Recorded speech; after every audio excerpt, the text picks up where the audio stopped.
तो नैमिषारण्य की भूमि पर 88,000 ऋषि विराजमान थे और उसी समय 20 वर्षीय श्री सूत जी महाराज का आगमन हुआ, यानी वो आए। अब देखो, जैसे ही आए तो सभी ऋषि यज्ञ कर रहे थे। कितने साल का?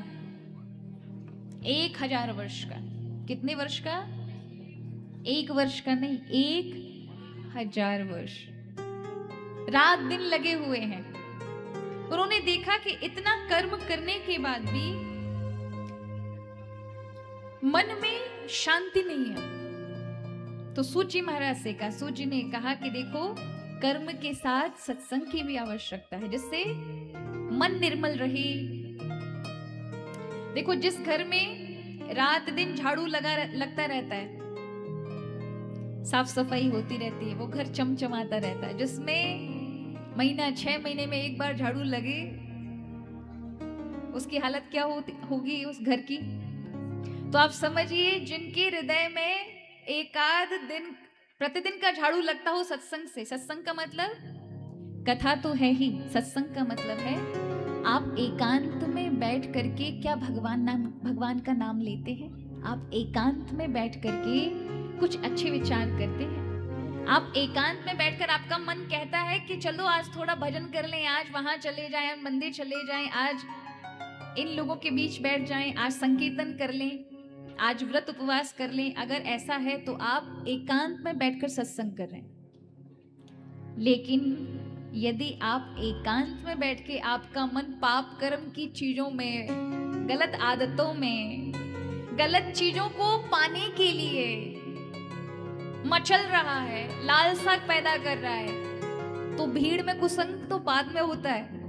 आप एकांत में बैठ के ही कुसंग कर रहे हैं। कुसंग माने गलत संग कर रहे हैं। अगर आपने मन को थोड़ा सा भी उसके पक्ष में चले गए तो ये आपको, आपके जीवन को नष्ट कर देगा। इसलिए लोगों से तो बचना ही चाहिए, गलत लोगों का संग नहीं करना चाहिए। कई बार आपका मन गलत संग करता है अकेले। क्या आप रोक पाते हैं? अगर रोक रहे हैं तो आप कुसंग से बच रहे हैं, और यदि आप नहीं रोक पा रहे हैं तो महाराज आप कुसंग कर रहे हैं। इसलिए कहा, मन जब भजन के लिए लगे तो उसको तुरंत देना चाहिए। तो आपने सत्संग दिया। सत्संग जरूरी नहीं भीड़ में हो, अच्छी बात है। यहाँ कथा आयोजन हो रहा है, आप सबको अवसर मिल रहा है तो आप अवश्य आए। लेकिन कई बार एकांत में बैठे तो भी सत्संग चलते रहना चाहिए। सत्संग के लिए 2 की आवश्यकता नहीं है, सत्संग अकेला भी हो सकता है। तो यहां ऋषियों ने आने वाले कलयुग की दशा को देख करके प्रश्न किया है। बहुत ध्यान से सुनना। हे सूत महाप्राज्ञ सर्व सिद्धांत विप्रभु, आख्यायी में कथा सारम पुराणानां विशेषतः। सूत जी महाराज से सभी ने प्रार्थना की कि आप सभी पुराणों को जानने वाले हैं। आपके लिए संसार का सारा ज्ञान, हाथ में बेर रखा होता है, बेर का दाना ऐसा है, जैसे ऐसे समझिए। आप जब मुट्ठी बंद करोगे ना तो बेर बहुत छोटा होता है, उसके बाद भी जगह रह जाती है। जब ये उदाहरण देते हैं, इसका मतलब है कि सामने वाला इतना ज्ञान बुद्धिवान है कि उसके लिए ज्ञान तो बहुत छोटा हो गया, उसकी बुद्धि में और भी समग्र चीजें समा सकती और बहुत सारा अथाह ज्ञान हो। तो कहा सर्व सिद्धांत विद प्रभु, सभी सिद्धांतों को आप जानते हैं। जीवन के लिए क्या जरूरी है ये भी आप जानते हैं। आप ये बताइए, कोई भी व्यक्ति पाप कर्म नहीं करना चाहता, कोई भी व्यक्ति बुरा कर्म नहीं करना चाहता, बहुत सोच समझ के चलता है मैं किसी का गलत ना कर दूं, मेरे द्वारा किसी को बुरा ना लग जाए, मेरे द्वारा कोई अपराध ना बने, तब भी बनता है। लाख रोकने के बाद भी यहां ना जाऊं तो भी चले जाओगे, लाख रोकोगे इससे ना बोलूं तो भी बोल लोगे। बहुत प्रयास करने के बाद भी मन चला ही जाता है। तो ऐसे में कैसे अपने आप को बचा करके संसार में सदाचार धर्म पूर्वक रह करके सरलता के साथ भगवत मार्ग की ओर बढ़ सके, जीवन परोपकारी हो सके, सज्जन हो सके। जीवाश्च असुरताम प्राप्ता प्रायो घोरे कलावह। प्राय इस कलयुग में मनुष्यों का जीवन कैसा हो गया है? पशुओं जैसा हो गया है। जैसे पशुओं को चिंता सिर्फ खाने पीने की रहती है, ऐसे ही हम मनुष्यों को किसकी रहती है? पूरे 8 से 10 घंटे रात को सो के भी यही सोएंगे, कल क्या क्या करेंगे। पूरी प्लानिंग में पूरा जीवन निकल जाता है, और जिसके लिए जीवन मिलता है वो मूल देह खो देते हैं। क्योंकि ये जितना भी अपन जोड़ेंगे, ये अनंत अनंत जन्मों में हमने छोड़ा भी है। कितने कितने जन्मों में हमने खूब ऐसे ही परिवार बनाए, खूब धन संपत्ति कमाई, सदा एक सी नहीं रहे। कई बार उसके लिए लड़ाई झगड़े किए और फिर वही संपदा को छोड़कर जाना पड़ा, फिर नया जन्म हुआ, फिर वही। तो जिसके लिए बार बार जन्म हो रहा है, उस मूल उद्देश्य को भूल जाते हैं। कितना अच्छा हो कि आपका बाहरी व्यापार भी चलता रहे और साथ में मूल उद्देश्य भी चलता रहे। देखो, यदि आपका मूल उद्देश्य दिल्ली पहुंचना है तो रास्ते में गुलाब जामुन मिले, कुछ भी मिले, सब खाओ, पर मूल उद्देश्य को मत भूलिए कि आपको दिल्ली पहुंचना है। ऐसे समझिए आपको हमारे वृंदावन आना है और आप यहां से निकले कि ठाकुर जी का, श्री जी का, सबका दर्शन करेंगे, लेकिन रास्ते में आपको बढ़िया बढ़िया मिठाई, बढ़िया बढ़िया क्लब दिख गए, बढ़िया बढ़िया बिल्डिंग्स दिख गई, और आप कहें कि अब तो भैया यहीं रह जाएं, और आप मूल उद्देश्य भूल गए कि आपको वृंदावन जाना है, तो बड़ी गड़बड़ हो जाएगी। हम यही कर रहे हैं, हम जो भी चीजें देखते हैं हम बस ठहर जाते हैं, हम मूल उद्देश्य को भूल जाते हैं कि हमारा मूल उद्देश्य क्या है? शिव तत्व की प्राप्ति करना, शिवत्व की प्राप्ति करना, शिव को प्राप्त करना, जिसके लिए हमारा इस संसार में आना है, आगमन है। तो कहा कि किस तरह से हम अपने मूल उद्देश्य को भी याद रखें, और क्योंकि शरीर है तो इसके लिए उठा पटक भी करनी पड़ेगी, तभी इसको लेके जाया जा सकता है। अगर आप अपने शरीर को पालन पोषण के लिए कोई व्यवस्था नहीं करेंगे तो फिर जीवन भी कैसे धारण करेंगे? तो दोनों काम चल सके, कोई श्रेष्ठ काम बताइए। यदस्ति वस्तु परमं श्रेयसाम, श्रेय यानी श्रेष्ठ, जीवन के लिए कल्याणकारी, ऐसा कोई मार्ग बताओ। अब देखो, अंत में कहा सार में से भी सार निकाल के, हमको लंबी चौड़ी बात मत बताना, सार सार।